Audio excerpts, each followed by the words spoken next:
Welcome to the Wisertalk, produced by Wisertalk Software Solutions, the premier low-code company of India. Our host today is Avinanda Ghosh, a veteran of the financial services sector in India with over 30 years of experience. He culminated his service career as the CFO, CIO, and CISO of a public sector general insurance company. Mr. Ghosh is a low-code evangelist and is presently an advisor to Wisertalk. Hello and welcome to another promising session of our chat program, the Wisertalk.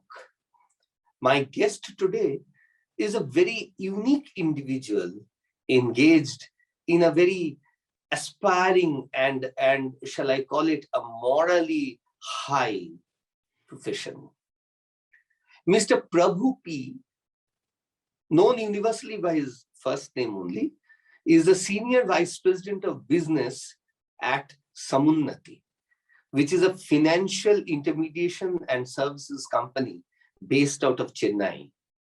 It has a pan-India presence in the rural, especially the agri sector, where it is engaged in bridging the gap between the formal agri-financing institutions and the end beneficiary, which is the farmer. His life's work is to light the way for the small and marginal farmers to come to the formal agri-financing scenario and, such as the banks, and reap the benefits of this vast opportunity waiting to be tapped. Mr. Prabhu has earlier worked with leading banks and finance institutions such as the ICICI Bank, Ashok Leyland Finance, etc.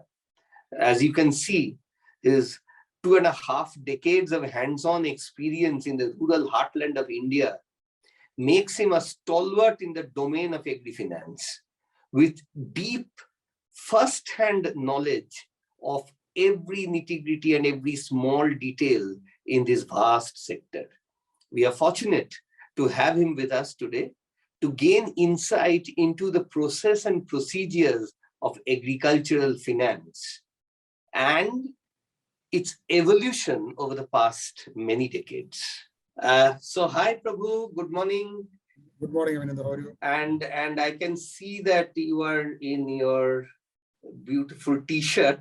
Yeah, thank you. Which means that it's beginning to get warm out there, right? Because I in Delhi am still in my sweater.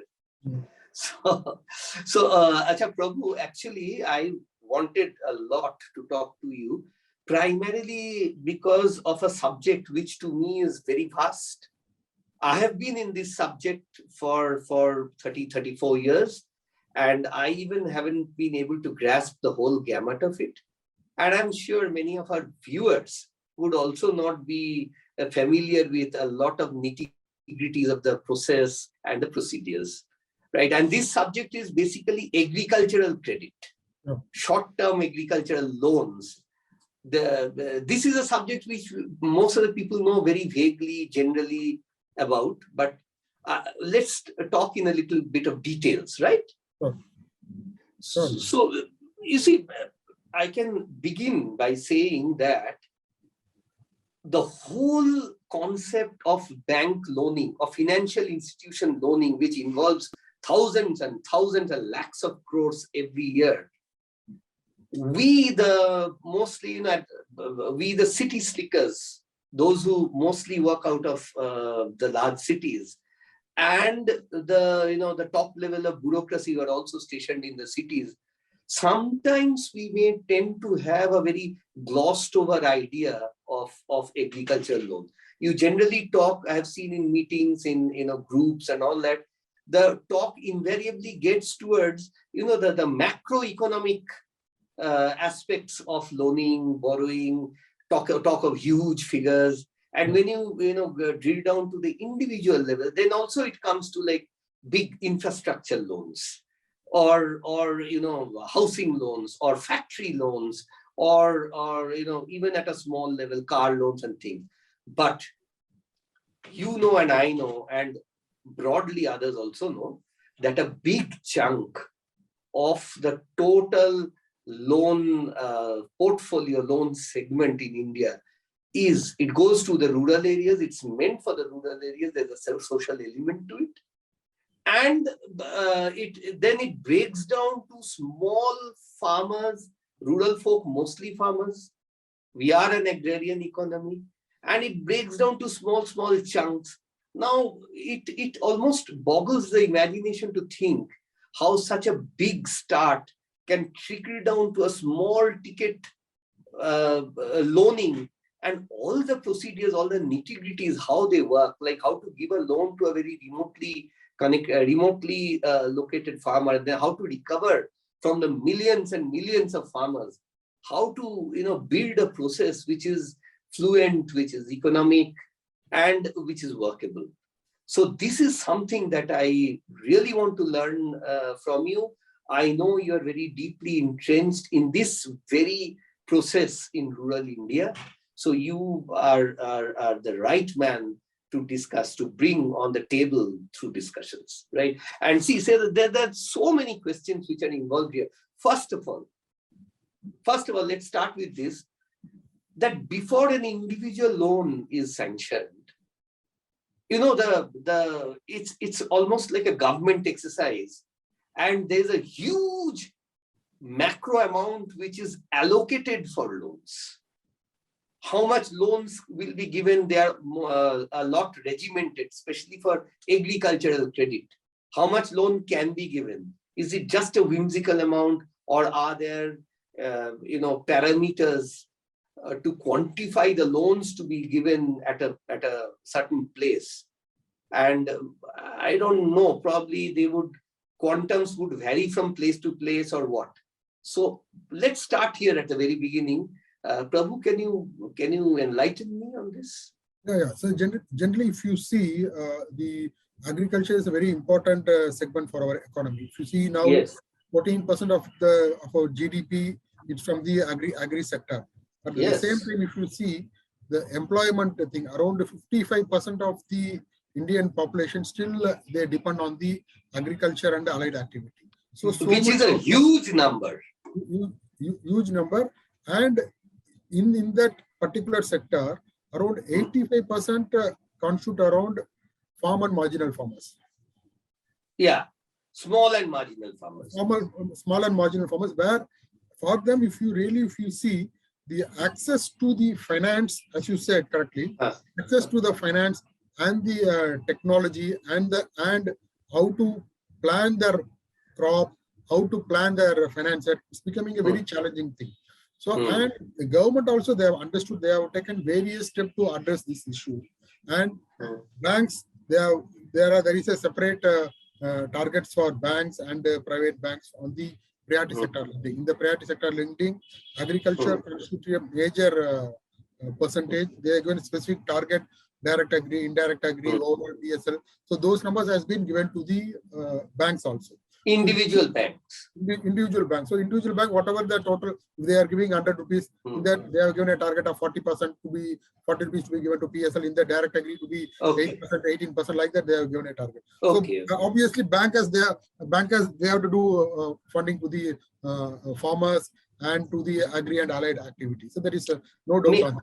May I just pause here a little to ask if this, what is called the priority sector lending, has it got a very big or deep overtone of social welfare agenda or social welfare imperative of the government?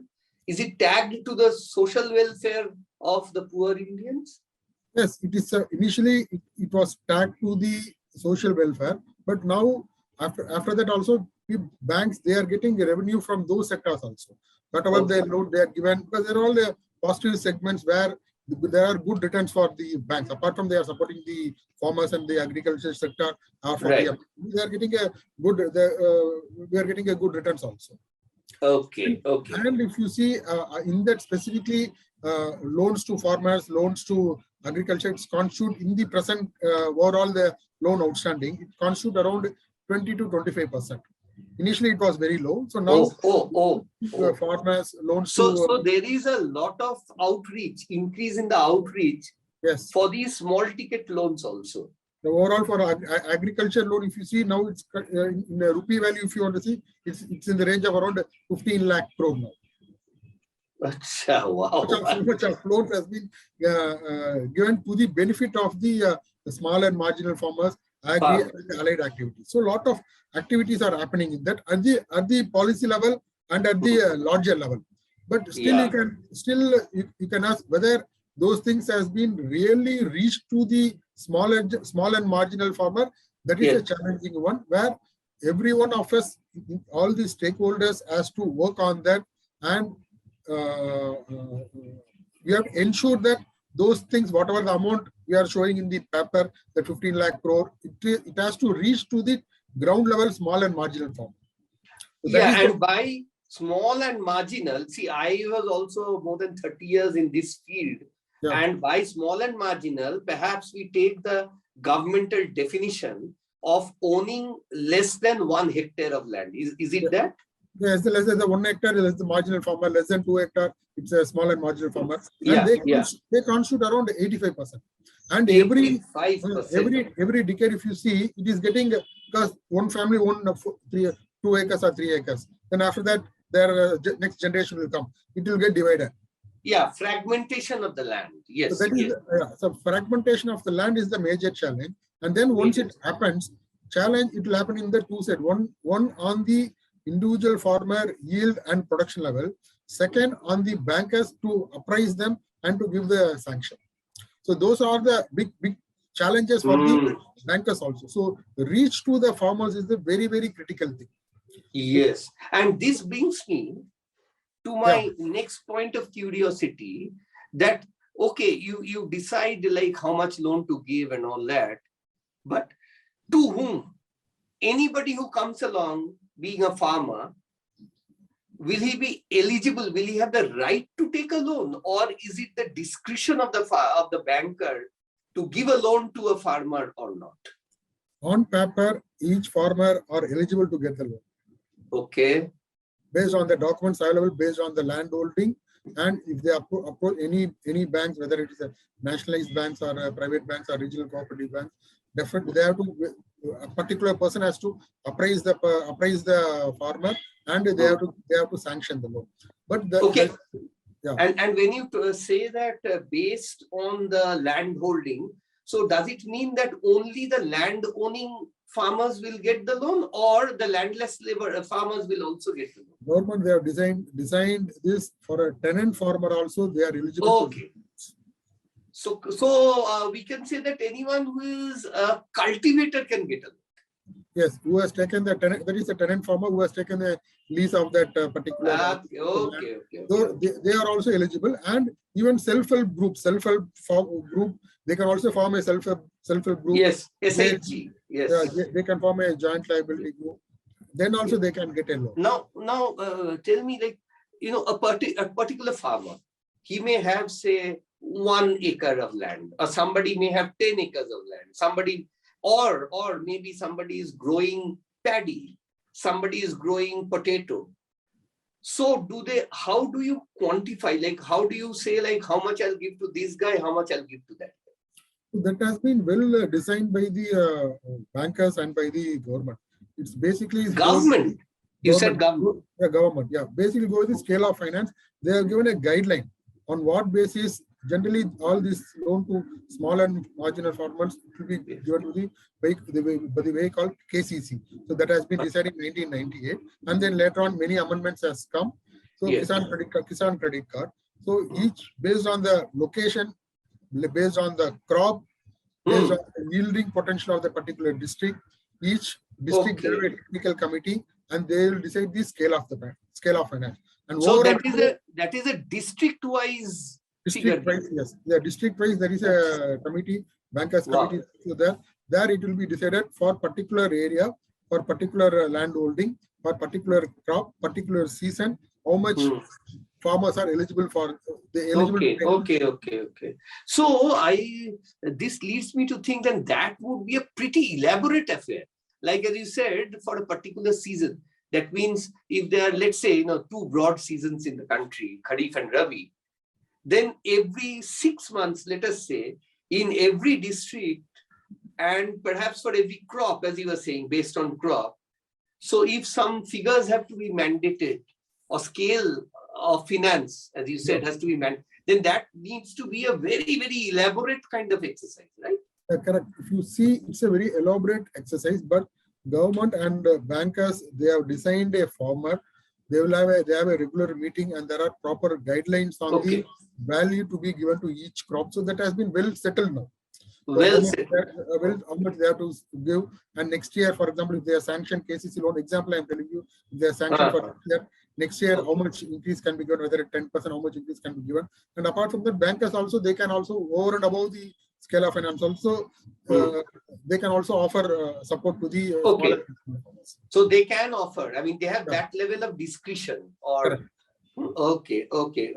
So scale of finance, that means that scale of finance, it would mean like how much money you need to grow that particular crop in your land. Correct. How much? That is a quantity, quantifying the amount. Yes. Okay. And I would say how much loan can be given to that particular farm holding. So yes, they have designed a norm. This is the crop. This would be the approximate yield. Post harvest, this would be the value, and how much would be the input cost, how much would be the post harvest cost. Based on that, everything will be calculated. Okay, they require so much of amount. Like a city guy, if you want to see a home loan, if anyone want to buy a home loan, how much EMI you can pay? That is based on correct. So the person's income. So based on the salary slip. Here, this is based on the land holding and how much on what is the crop they are growing there. This will be based on that. Yes. That's that's really interesting. Like a whole broad, I can imagine it like a huge net which has been cast all across India, district-wise, you said. There are some 640 plus districts in the country. So in each district, for each crop, so that's a huge data sheet which has to be developed every 6 months. Because as you say, it's a season-wise thing. So scale of finance must be a big exercise. At the same time, you are saying that it is a well-established and a very standard kind of activity which is done every time. Okay, but I have one, let me ask a counter question to this farmer thing. As you said that, any farmer can approach and can come, anyone who is even cultivating landless. Now, I am also trying to imagine it from the institution which is giving the loan, the banker, the bank or the financial institution. So I suppose that they are also, after all, a commercial organization. So they would also like to safeguard their amount of loan given. It's like any other loan, right? So what is their safeguard? Do they take any, surety? Do they take guarantee? Like, I don't know, maybe jewelry or something which they keep in hypothecation, or maybe the land ownership itself. But then, as you said, there are many farmers who don't own land at all. So what is the thing there? What is the safety net? Good question, Avinanda. So here, government, RBI, they have also designed a norm that up to certain level, for example, up to 3 lakh, there is no need for any collateral. Over and above, there is a 3 lakh, their collateral is required. So if you see per acre, a tenant farmer, they would have taken 4 acres or 5 acres. For them, if you take the scale of finance per acre based on the crop, approximately, I'm telling you, it would come in the range of 25,000 or 30,000. So that has been taken care by the RBI and by the bankers. So bankers, they are not insisting for all the farmers, they have to mortgage the land or they have to mortgage the other thing. It is not like that. Up to the 3 lakh level, there is a flexibility without a mortgage of the property and all. They can take the loan. So those things have been given. And apart from that, there are schemes to procure the agri implements also. For example, for a rotavator or a tractor. So term loan also has been offered by the banks and by the private institutions. So yes, I get that. And if you say that the government and the bankers, or the government has mandated to the bankers that by don't insist on surety below 3 lakhs. Fine. So that is again a social agenda, and which is absolutely justified. In our country like ours, the agrarian country, that is justified. I'm not disputing that. But again, my question comes in my mind, that what happens to the bankers? Like if they give the loan and they don't get it back, what is their safeguard, safety net? But here, if you see the safety net, because all are 99.99 people are genuine people. Even farmers, they are working hard, they are very genuine, they are growing food for us, and whatever the loan they have taken from banks, they want to repay it on time. But only challenge in the farmers is because it's a very challenging thing to grow a crop. They have to put a proper input. I totally. It should be a proper seed. They should get a water rainfall at the proper time, and there should be there should not be any infection. Pest. There should not be anything. So it's a very 6 months. It's like they are like it's like a baby coming out like that. So every yes. Your example is also absolutely spot on. For the farmer, his crop is his baby, is his child. There is no question on that. Yes, and I do buy this argument that 99% of the people are honest, and I also imagine that perhaps you can put me right on that. That if a farmer does not repay, then probably he won't get the loan in the next season. No, he might become a defaulter. I mean, this is a banking procedure which we have seen. So that will also sort of spur him on to repay his loan so that he can get it again in the next season. Is that how it works? Yes. Nowadays, the one thing is there are some segments where due to the loan waiver scheme, some farmers they will think, okay, now we will take loan. There will be some schemes will come, it will get waived off. People they will be expecting those things, and there are certain set of people who will be waiting for that. But obviously, they also know that next time if they go to the bank, they will get it reported in the CIBIL and all. Their default will come. They won't get the loan. Yes. There only the guidance of the banker and other social sectors is very critical to guide them and ensure them they are paying in proper to the bank, because banks funds are funds by the other depositors. It's not the government money. So that now farmers also, they have also understood that, and there plays the guidance to the farmer. So later on we can discuss about the farmer producer company and all. So where those things are going to pay. I'm very much interested in that, because I know the very good, and I'll call it fantastic work that you and your organization Samunnati is doing. I want to get into that. But before that, one next level of question which I want to ask, okay, the loan is now sanctioned. Now my point is, how is it repaid? How is this how is it paid, first of all? How is it disbursed? Is it given in one lot by take so much money, 5,000 rupees, 20,000 rupees? Or is it given in equal installments? Is it spaced out? How is the loan disbursed? Is it by a check? Is it credited to his loan account? What?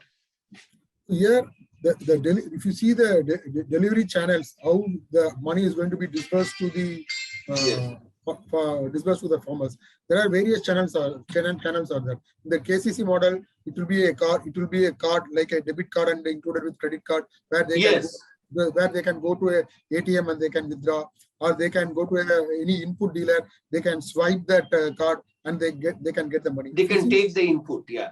I will explain the pesticide or maybe all kinds of things which they need, which they'll take from the dealers themselves. Okay. So the process is, once a farmer approach the bank or the bank manager, they will conduct a meeting in various villages. Loan mela they will conduct, and they will call all farmers and they will explain about their products. They will collect the details of the farmers who are interested in availing KCC loan. Then there itself they'll collect all their application form. They'll collect the landholding detail. And you also talked about the self-help groups. Yes. Where maybe one group means, I don't know, maybe 50 farmers.